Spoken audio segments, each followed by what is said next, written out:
ఏ సేవలకైనా విశిష్ట గుర్తింపు సంఖ్య తప్పనిసరి నమోదుకు అందుబాటులో ప్రత్యేక శిబిరాలు, రాజధాని పనుల పరిశీలనకు త్వరలో ఏటి నిపుణులు రాకన్నటువంటి వార్తను కూడా హైలైట్ చేశారు. అయితే విజయవాడ చిలకలూరిపేట మధ్య అడ్వాన్స్ ట్రాఫిక్ మేనేజ్మెంట్ విధానం, ప్రతి కిలోమీటర్కి ఓ సీసీ కెమెరా, వాహనాల వేగాన్ని నియంత్రించేలనేగా విజయవాడ బైపాస్లోని అమలుకు ప్రతిపాదన.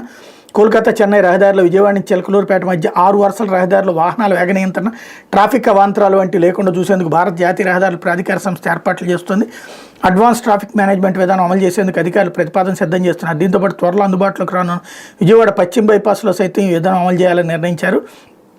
విజయవాడలోని వారధి వంతెన వద్ద నుంచి చిలకలూరిపేట వరకు 68 కిలోమీటర్లు. ఇందులో ప్రతి కిలోమీటర్కి ఒకటి చొప్పున సీసీ కెమెరాలు ఏర్పాటు చేస్తారు. వీటిని మానిటర్ చేసేందుకు ఒక కమాండ్ కంట్రోల్ సెంటర్ ఏర్పాటు చేస్తారు. ఎక్కడైనా ప్రమాదాలు జరిగిన, ట్రాఫిక్ అవాంతరాలు వంటివి ఏర్పడిన వెంటనే సీసీ కెమెరాల ద్వారా తెలుస్తుంది. దీంతో టోల్ సిబ్బందిని అప్రమత్తం చేస్తారు. వాహనాలు అతివేగంగా వెళ్తే తెలిసేలా ప్రతి 10 కిలోమీటర్లకు ఒకటి స్పీడ్ డిస్ప్లే బోర్డులు ఏర్పాటు చేస్తారు. 6 వరుసల రహదారిలో ఒక్క వరుసకు ఒకటి చొప్పున డిస్ప్లే బోర్డులు ఉంటాయి. 80 కిలోమీటర్లకు మించి వేగంగా వెళ్లకుండా చూస్తారు. పలు చోట్ల స్పీడ్ గన్స్ ఏర్పాటు చేస్తారు. అడ్వాన్స్ ట్రాఫిక్ మేనేజ్మెంట్ విధానాన్ని పోలీసులతో అనుసంధానం చేస్తారు. అతివేగంగా వెళ్లే వాహనాలకు ఆటోమేటిక్గా చనాలు వేయడం వంటివి అమలు చేయనున్నారు.